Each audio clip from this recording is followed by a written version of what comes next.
The Small Business Administration classifies a small business as an enterprise that consists of less than 500 employees. That means 99% of the businesses in the United States are considered small businesses. Of the 33 million small businesses, 32 million have less than 20 employees. In fact, 27 million have no employees at all. Here, let's shout out to all of you one-man armies out there. If you are in or involved in some way as an enterprise such as this show is for you. Welcome to the Time Wealthy Advantage. Today, let's talk about, the mistakes I've made. At this time, I'm going to ask you to fasten your seatbelts.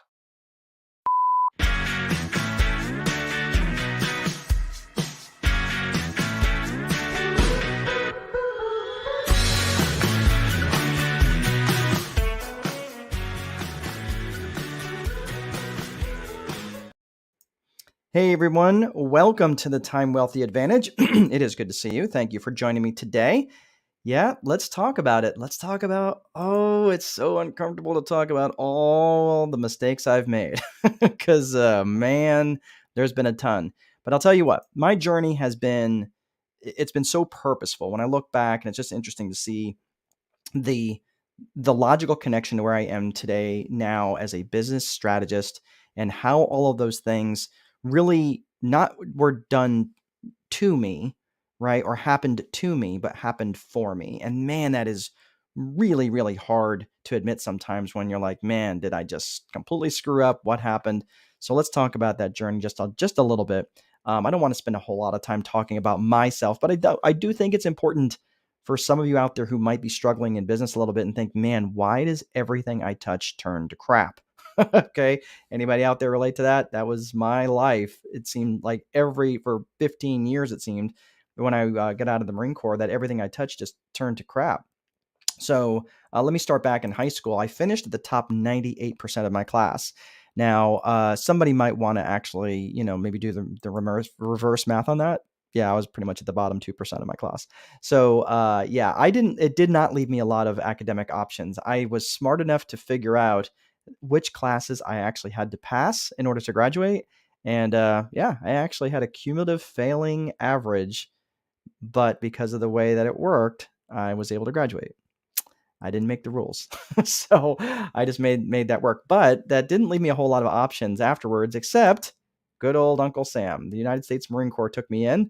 I scored really well on an ASVAB. So that got me into that got me in the Marine Corps. I went in what's called open contract, which I don't even think they're actually doing anymore. Open contract is basically you're giving yourself to the needs of the Marine Corps, which many people think that is insane.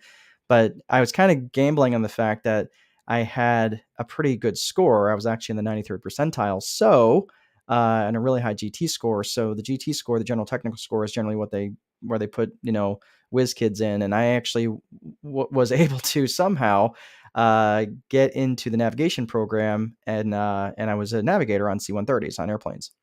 So it was a celestial navigator. So it was actually a really, really good job. The interesting thing with that was, after I had flown around, flew around all over the Pacific, been in dozens and dozens of different countries. I decided, yeah, you know what? I want a different life. I want a better life. I want something different for me. Because quite frankly, I was always interested in things more entrepreneurial, things that I could do for myself. So decided I needed education to do that. So I went to Purdue University here in Lafayette, Indiana. Well, West Lafayette, Indiana. I actually live in Lafayette, Indiana.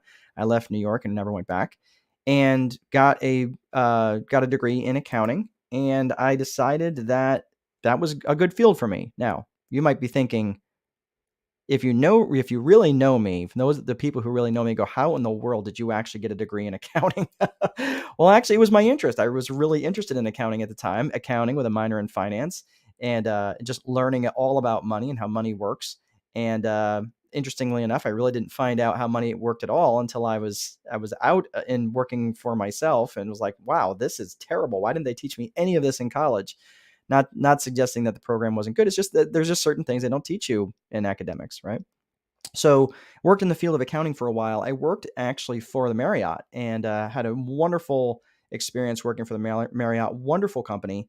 And I was the assistant controller for the Marriott at the St. Louis airport, right across from Labor Field. So that was great. problem was I wasn't really super happy. I mean, it was a great company to work for, but I felt like a bird dying in a cage. So I left the Marriott actually not too long after 9/11 happened. And part of the reason was because I was thinking, man, what about all those poor folks that went to jobs that they didn't like, and they ended up, having to jump out of a building to, out of from a place where they had a job that they didn't like. So I really I took that to heart, and I decided that I didn't want to go to a place that I didn't want to be in anymore, and I really started to value my time. And I really wanted to value and really wanted to think about what mark I wanted to make on this world. And it really wasn't anything to do with accounting.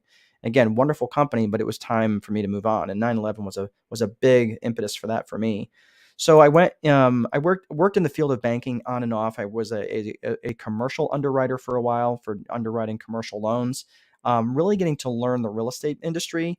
And that is really where I really felt that I took off, really understanding real estate, the rental side, the buy and hold side, the flipping side, I mean, pretty much all aspects of real estate, whether it was commercial, residential, industrial, even agricultural operations. I really got to understand as a commercial underwriter. And I'll tell you what, I worked for the dream team. These guys and gals who were the commercial lenders in this particular bank, they were absolutely phenomenal. And I will tell you, they were an all star group. So I really learned all I could from them, and they were so gracious with their sharing of knowledge and so forth. There was a guy, I'll never forget him. His name was Ed Price. I would, he would just take an unreasonable amount of time, I felt, to teach me stuff about agricultural lending. And, I would say, Ed, could you tell me, can you go over again what you went over in loan committee? And he'd say, sure. What questions did you have? I was like, well, everything after good morning, I pretty much didn't understand.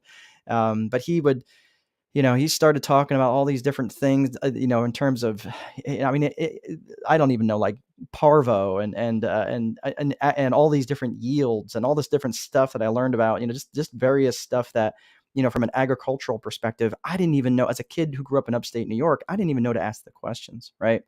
So all of that stuff really did set me up nicely for real estate. Now, I hate to admit it, but back in 2008, I did something pretty unbelievable. I'm not going to say that it was amazing, because I turned a $6 million real estate portfolio into $1.5 million in about 8 months.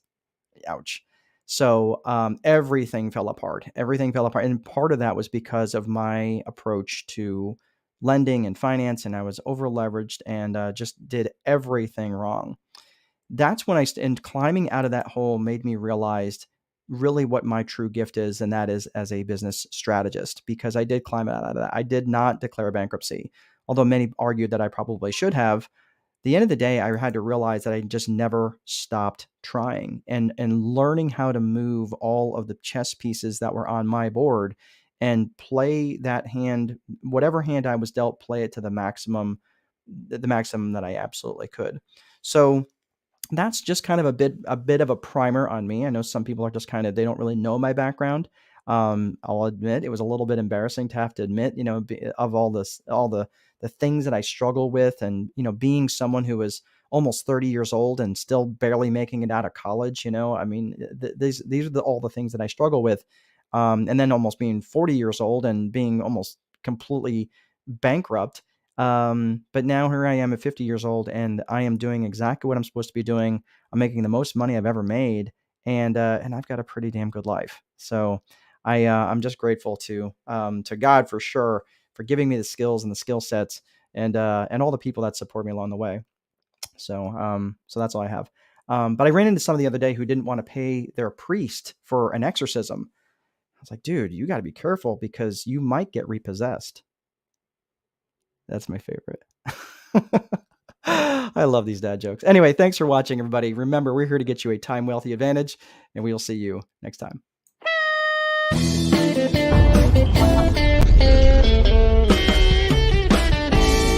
On behalf of the flight crew, thank you for flying with us, and have a pleasant day.